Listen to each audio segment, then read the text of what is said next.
thanks to this group called the Alliance, which is, again, an international group comprising a majority of the different countries of the world, their governments, their militaries, and a surprising number of the military and intelligence community here in the U.S.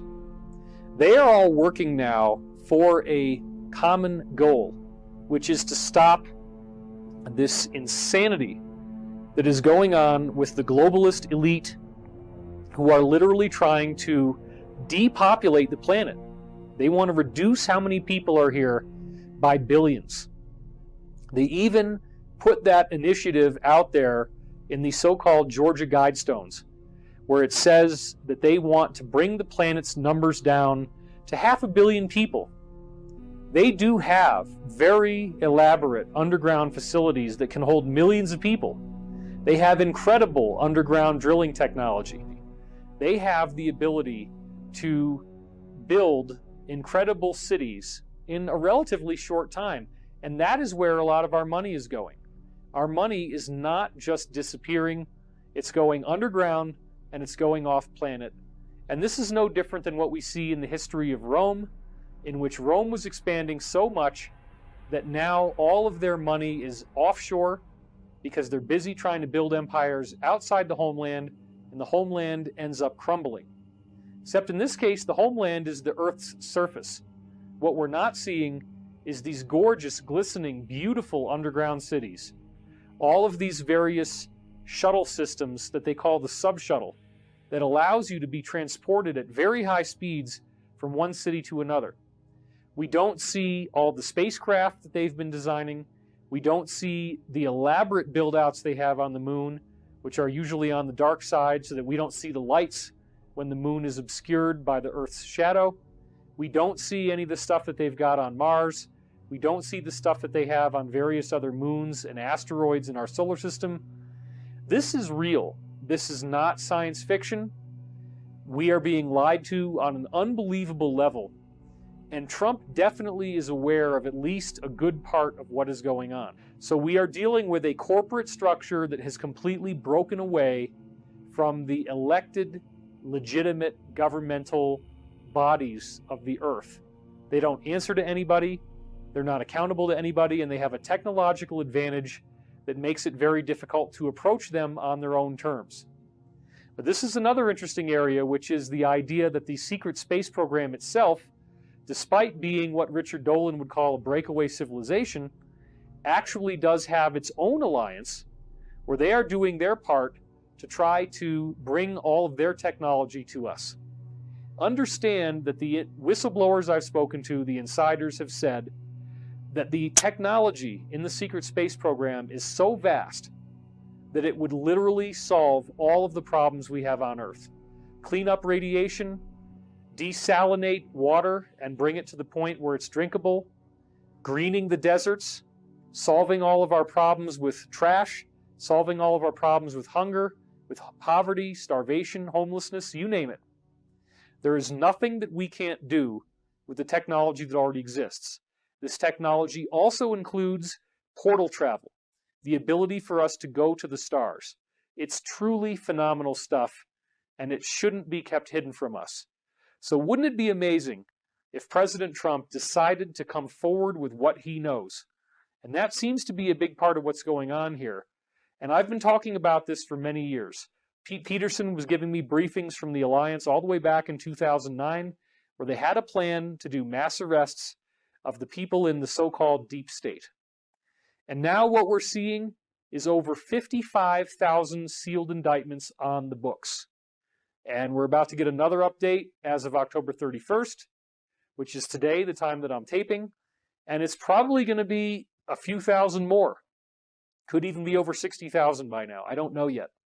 But the point is, those sealed indictments contain many, many names of people in the deep state. And sealed indictments can have up to 93 people's names in them. This is another important point. When I went back and I looked at various other sealed indictments that became unsealed, such as when they were busting organized crime rings for drugs, I saw plenty of them that had 30 people listed, 40 people listed, this kind of thing.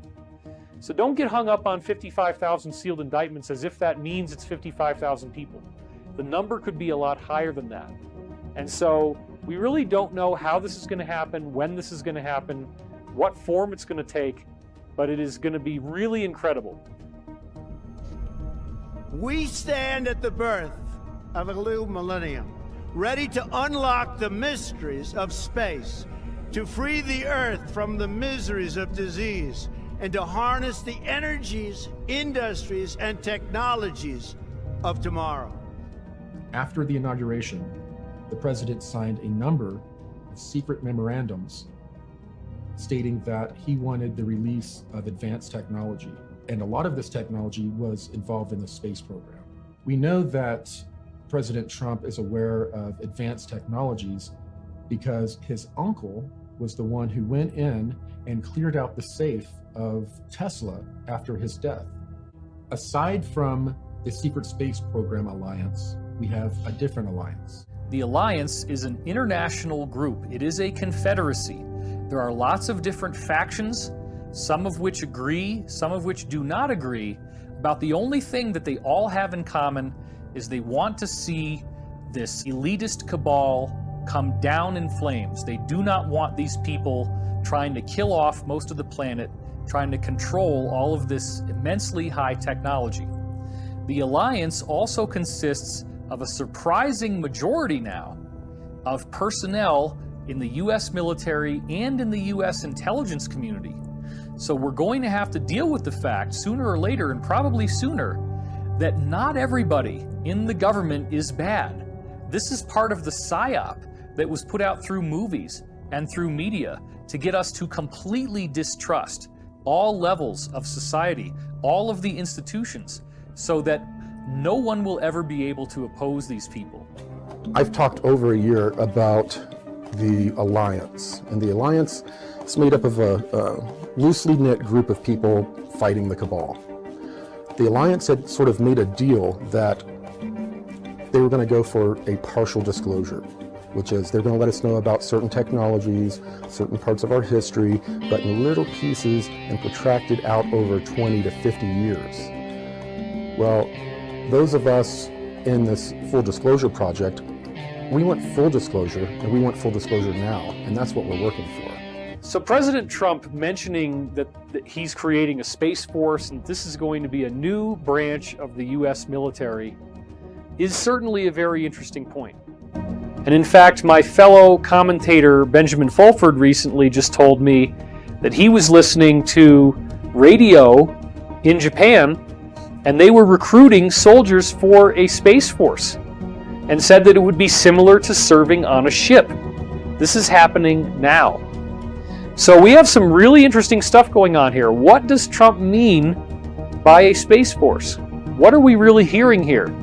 Where is this all going? I have received briefings about what this is supposed to be and where it's taking us.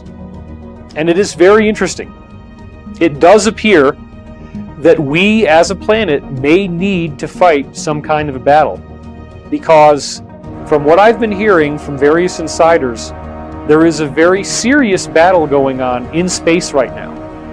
We did apparently have a group of extraterrestrial beings that are highly evil, that have been written throughout our histories and our mythologies, going all the way back to the ancient Hindu scriptures, where they have Rakshasas, also called snakes, humanoid beings that look reptilian that are very evil. So this is nothing new. These beings show up in people's fears, the archetype of Satan and demons, these beings that have vertical slit pupils, that have scaly skin. There actually is something to that. There's some deep part of our subconscious or our greater higher self that apparently knows these beings exist. All the different ETs that we see are human looking in various forms, but this particular type is indeed derived from reptilian life, but it's reptilian life that evolved into a human-like form. They tend to be a lot taller than we are, sometimes twice the height or more of a conventional human being.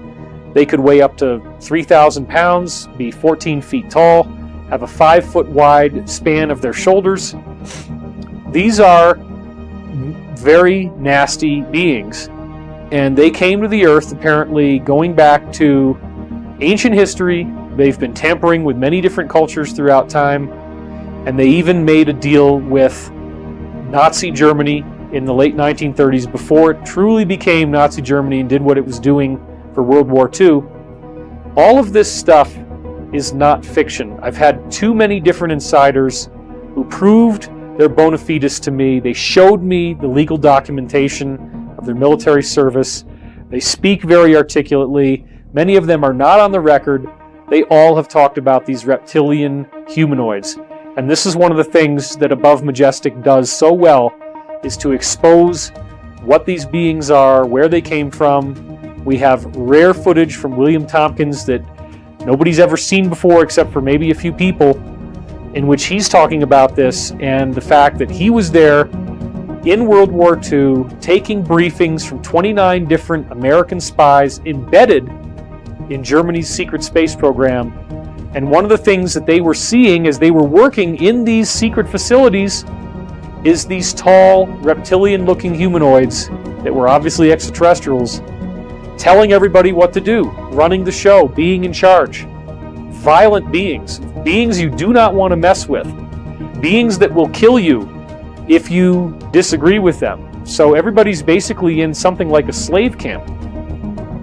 Well, what I've heard from Pete Peterson is that in the not too distant past, there was a war in which we, as in Earth humanity, are now throwing off this Drako reptilian control. We are fighting them. We are fighting them in space. We are fighting them underground. There are entire cities that they had that we have destroyed. We have brought up our level of technology to the point that we are now at parity with them. We can fight them on their own territory. Our weapons are as good as their weapons. And it is a very serious battle that involves thousands of ships, many, many thousands of soldiers. So bear in mind that this is the world that I live in. These are the insiders that I talk to. It's very controversial stuff, but we have heard that there may in fact be a need for us to fend off more of this Drako threat, and that there will be a need for people from the conventional world to become aware of this and to engage in the fight. And this is serious. I'm not making this up. This is some of the briefings that I've gotten. I don't know if it's true, but it's certainly a provocative question.